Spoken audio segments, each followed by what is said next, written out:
going on, everybody? Welcome to another episode of the Face Mask Podcast. I am Nick Payne. That's John Alsace. What's going on, John? What is going on, Nick? Just before we get started, I want to say that we are a fantasy YouTube channel that puts out content every day on our channel. Yes, we do. If you like our content, please hit that subscribe button. That would help us out very much. But let's get into some more of these rookie quarterbacks, bro. Let's do it.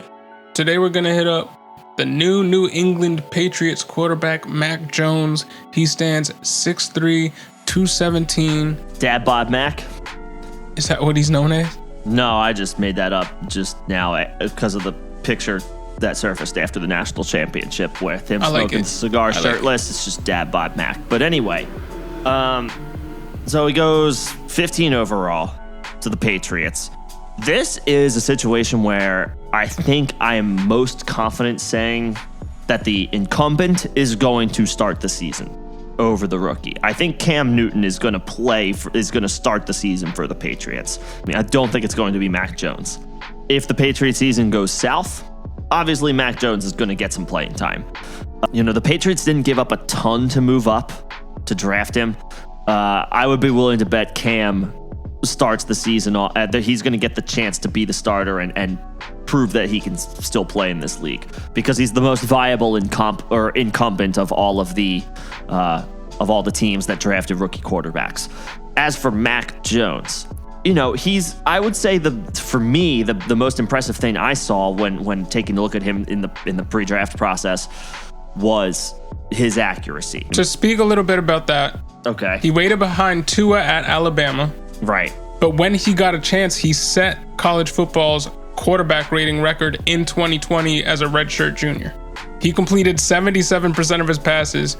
He had an 11.2 yards per attempt average, which is one of the knocks that we had against Zach Wilson. Right. Mac Jones's yards per attempt are immaculate, 11.2. Touchdown to interception ratio, 41-4. Great numbers. He led college football in passer rating in both non-play action and under pressure attempts. Yeah, he had a strong season. He had a really strong season. Definitely helps when the weapons on the outside are Devontae Smith and Jalen Waddle. But I said in the pre-draft process, yes, it helps to have the 6th and 10th overall picks in the draft as your weapons.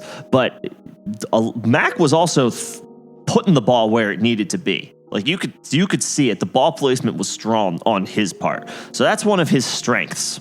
I would say he's probably the most impressive quarterback in this class as far as his pocket presence and pocket awareness. Outside of Trevor Lawrence. Mac Jones is the second best as far as pocket presence and pocket awareness in this rookie class.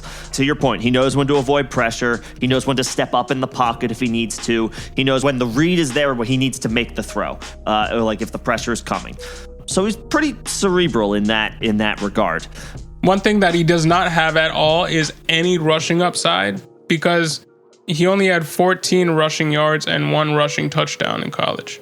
Right. Yeah, he's not a runner at all. Like I said, he is a pocket passer. He is a traditional pocket passing quarterback, very limited to basically no rushing upside. So you're not getting that extra element from him. So I'm going to keep this simple.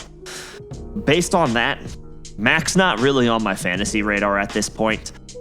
He's the one with the most to prove from a fantasy perspective. He's the type of quarterback where he might be a decent NFL player, but he's just not on the radar because honestly, it almost used to be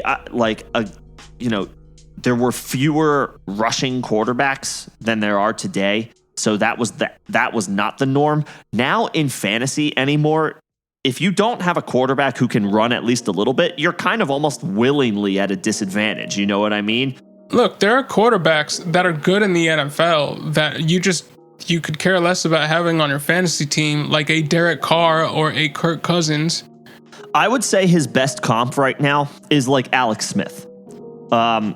Hyper accurate, doesn't really make mistakes, doesn't turn the ball over, keeps the offense in the game, on the field, but he's not like that game-winning quarterback. He could prove me wrong in that aspect, but like that's kind of how he's billed right now. He's a guy who's not going to make mistakes, but he's not going to go win you the game either. He needs to kind of be in the perfect situation. So for that reason, I'm pretty much out from a fantasy perspective. In Dynasty, all formats? I wouldn't draft him in Superflex even if I needed a quarterback. I mean, within reason. Because ideally, if I need a quarterback this year in Superflex, I'm doing what I can to try to get one of the top 3 guys. If I need a quarterback, Mac Jones. And the top 3 guys to you are Trevor Lawrence, Trey Lance, Justin Fields from a fantasy perspective. Just to clarify, right? Thank you.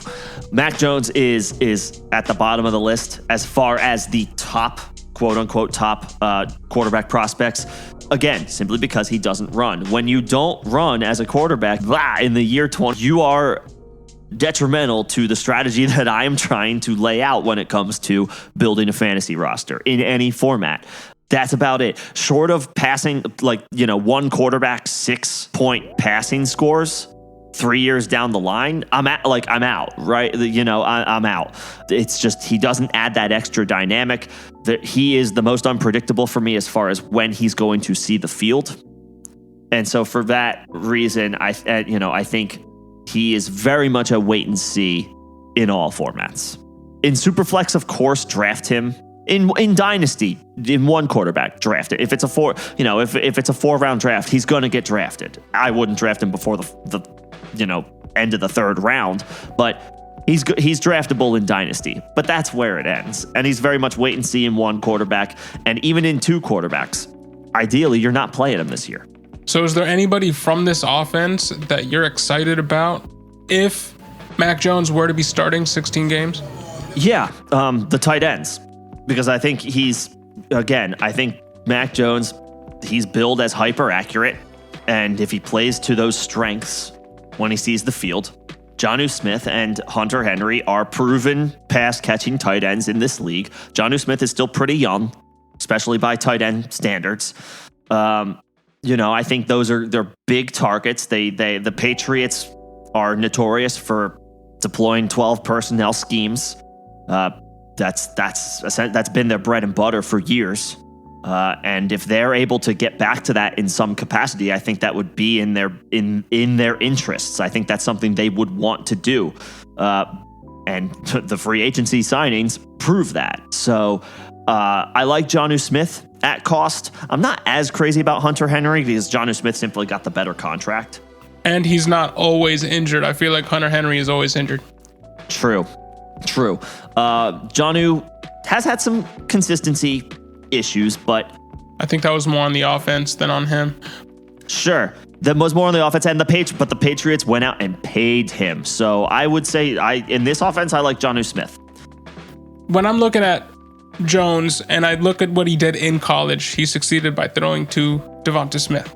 Devonta Smith was his target monster. So I'm looking at who will be the Devonta Smith here at outside wide receiver. Who's just going to be the guy that he might hyper target just out of muscle memory at the position because he's so used to doing it. And right now, to me, that's Nelson Aguilar. Yeah. He has an underdog ADP of 139.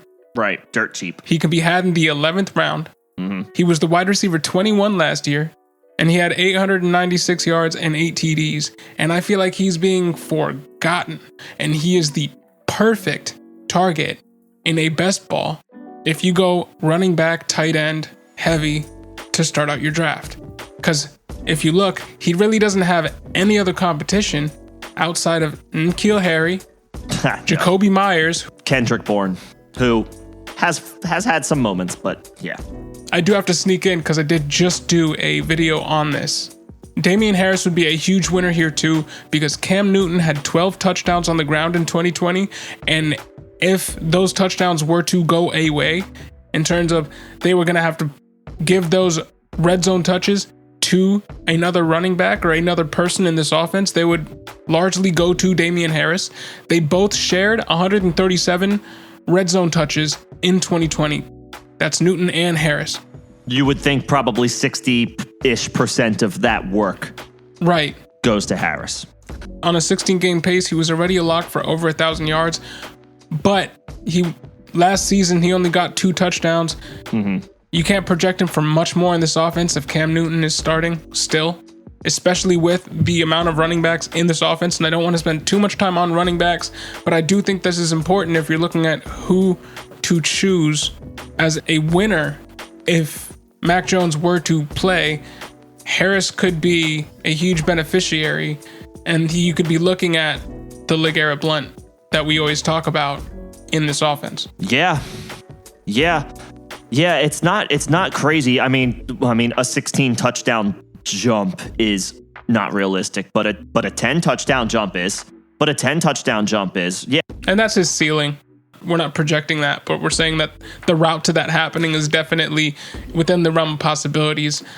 Sure, but I would just caution though, to that point, you have to know Mac Jones is going to be playing for me to want to get Damian Harris in my lineup, because until then, yeah, it's going to be a 50-50 toss-up between whether him or Cam Newton is the one who comes through. And like I said at the beginning of this, I do think Cam Newton is going to have the longest rope as far as incumbent starter fighting off a new rookie quarterback.